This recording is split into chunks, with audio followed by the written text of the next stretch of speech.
Bienvenue sur Africa 24 dans cette nouvelle édition du 12-15. Voici les titres de l'actualité. Corruption, difficultés économiques et atteintes aux libertés fondamentales. L'ancien chef de l'État mauritanien entre 2005 et 2007, Eli Ould Mohamed Vall, s'exprime sur la situation en Mauritanie.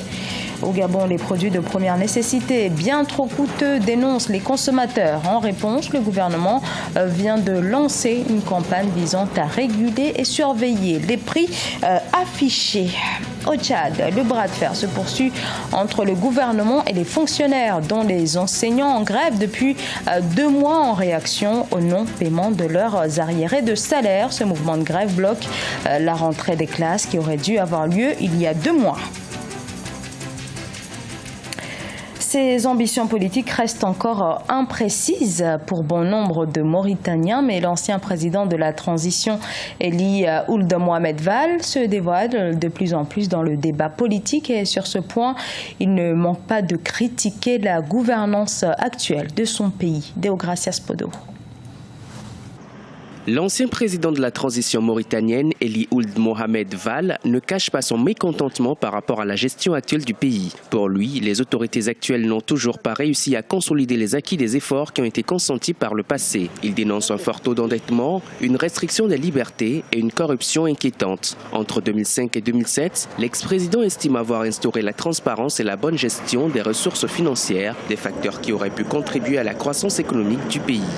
La situation aujourd'hui, c'est 5 milliards en moins de 7 ans, 8 ans, 5 milliards de dollars de dettes. Au moins, si cet argent avait été investi dans des projets générateurs de richesses pour les pays et dans la continuité, personne ne trouve à redire. L'opposition n'a jamais refusé le dialogue. Comprenez bien, c'est le pouvoir qui refuse le dialogue. Le minimum de conditions pour qu'il y ait un dialogue et pour qu'il y ait une solution politique et pour que les instruments de cette solution politique puissent être mis en œuvre, le pouvoir les a refusés. L'ancien président Eli Ould Mohamed Vall est aujourd'hui l'une des plus grandes figures de l'opposition mauritanienne. Durant 2 ans, il a assuré la transition démocratique et organisé des élections auxquelles il n'avait pas participé. Aujourd'hui, il insiste sur le respect de la Constitution, l'instauration d'un état de droit, une transparence dans les engagements du pouvoir actuel et une garantie des libertés individuelles. Des manquements qu'il semble être seul à constater puisque dans les rangs du pouvoir, l'on rassure sur la bonne gestion du pays. Ali n'est pas la bonne personne pour donner des leçons en matière de gestion. Eli a dirigé la police politique pendant 21 ans dans ce pays. La Mauritanie, pour la 4e année successive, est le premier pays, selon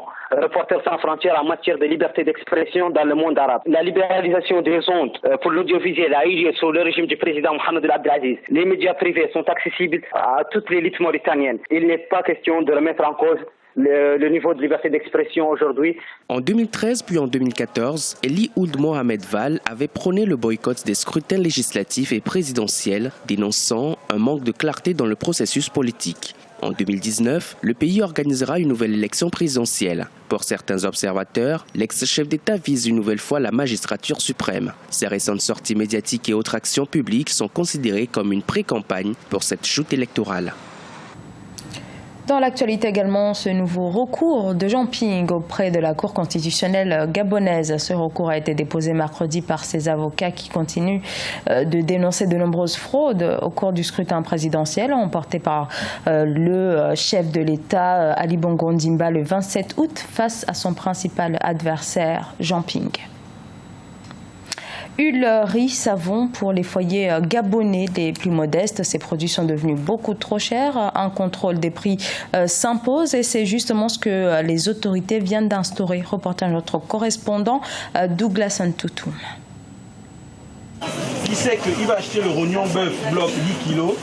Une campagne de contrôle des prix des produits de première nécessité, plafonnée par le chef de l'État Ali Bongo Ondimba, a été lancée à Libreville par le ministre délégué à l'économie. Elle rentre dans le cadre de la politique de lutte contre la vie chère en vue d'améliorer les conditions de vie des Gabonais. La problématique de la vie chère tient à cœur au chef de l'État qui souhaiterait aujourd'hui que les Gabonais puissent avoir un panier de la ménagère qui leur permette d'améliorer leur mode et leur genre de vie. Donc nous venons ici avec bien évidemment la Direction générale de la consommation national de la concurrence pour vérifier l'effectivité des prix plafonnés par l'État gabonais. L'idée, c'est d'être constamment sur le terrain pour que la plupart de ces boutiquiers-là puissent définitivement respecter l'effectivité de ces prix-là dans tout le territoire national. Sur le terrain, l'objectif du ministre est simple, amener la population à prendre conscience de ses droits et devoirs et à être des consommateurs actifs. Les citoyens, pour leur part, espèrent que des sanctions fortes seront prises contre les opérateurs économiques contrevenants. Une très bonne initiative. Pourvu que tout ce que le ministre a dit puisse être vérifié et puisse être appliqué sur le terrain. Parce que nous avons toujours eu ce genre de visites auparavant. Et la suite, nous n'avons jamais vu de changement. Donc nous espérons que cette fois-ci, il y aura vraiment un changement. Le ministre délégué qui est sur le terrain, ça nous encourage parce que ce que nous sommes en train de voir, franchement, nous sommes vraiment, c'est pas bon. Parce que la nourriture qui est avariée, vous voyez que le plus souvent nous avons des maladies et tout ça là. Or, ce sont la population en danger en mangeant n'importe quoi. Le ministre délégué à l'économie, Pascal Wani-Ambouroué, dont l'une des missions est de veiller particulièrement à l'application des mesures gouvernementales liées au plafonnement des prix de 166 produits de première nécessité tels que l'huile, le riz, le savon et 65 produits alimentaires issus de l'agriculture et de la pêche pratiquée au Gabon, entend tout mettre en œuvre pour que la lutte contre la vie chère soit une réalité dans le pays.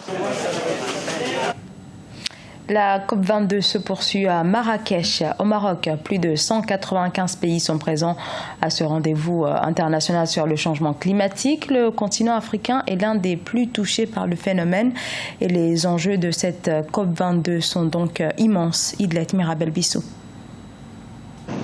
La conférence sur le changement climatique au Maroc donne une lumière vive sur l'Afrique. Les gouvernements réunis au Maroc ont pour mission de produire des plans d'action sur la mise en œuvre de l'accord de Paris de 2015 pour ralentir le réchauffement planétaire. Un des axes du plan d'action est de développer l'Afrique, continent qui continue de payer le prix des industries des pays développés. La conférence de Paris sur l'environnement avait annoncé, entre autres urgences pour le continent, la nécessité d'électrifier les pays africains avec des énergies renouvelables. La rencontre de Marrakech est le lieu de dire comment l'électrification du continent se fera malgré les difficultés financières et techniques observées. J'espère que l'Afrique bénéficiera de cette COP. Beaucoup de promesses ont été faites à Paris, comme l'électrification de l'Afrique. Paris a-t-il mis en œuvre efficacement le projet d'allocation de cet argent? Nous devons savoir comment nous allons aider l'Afrique et tous les pays vulnérables pendant cette conférence. Des représentants de près de 200 pays sont réunis à Marrakech au Maroc pour cette 22e édition de la conférence des pays sur le changement climatique 22, baptisée COP de l'Afrique. Cette conférence est considérée comme une continuation de l'accord de Paris qui a été soutenu en décembre dernier par près de 200 pays, dont la Chine, les États-Unis et l'Union européenne. La réunion de Marrakech va aborder les priorités du continent, à savoir l'agriculture, la sécurité alimentaire, l'énergie, l'eau et la santé. Les inondations, les vagues de chaleur et les sécheresses constituent une menace pour l'Afrique dans le changement climatique. Pour l'Afrique, les finances sont limitées pour permettre aux économies de mettre en œuvre leurs engagements en faveur des accords. Et nous espérons qu'au cours des débats, nous pourrons aborder la question du financement. Sur le changement climatique précisément, nous pensons que nous pouvons commencer à aborder les questions autour de la technologie, du transfert des capacités, ainsi que du montant précis du financement qui sera mis à la disposition de l'Afrique.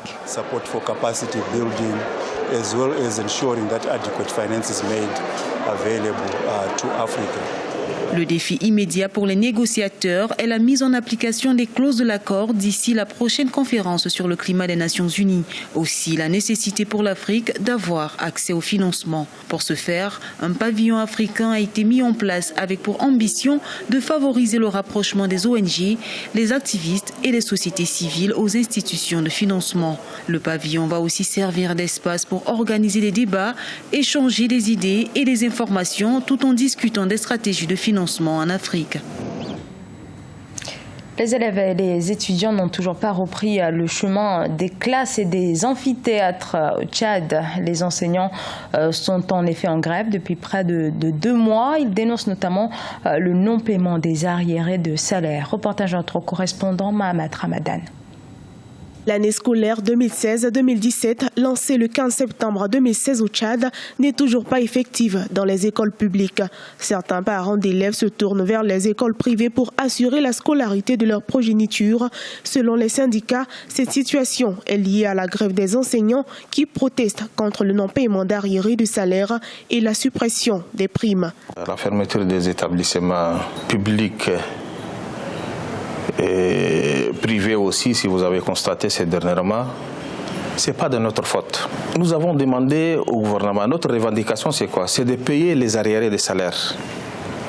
Lorsque nous avons demandé aux enseignants de ne pas aller au travail, ce n'est pas vraiment pour plaisir.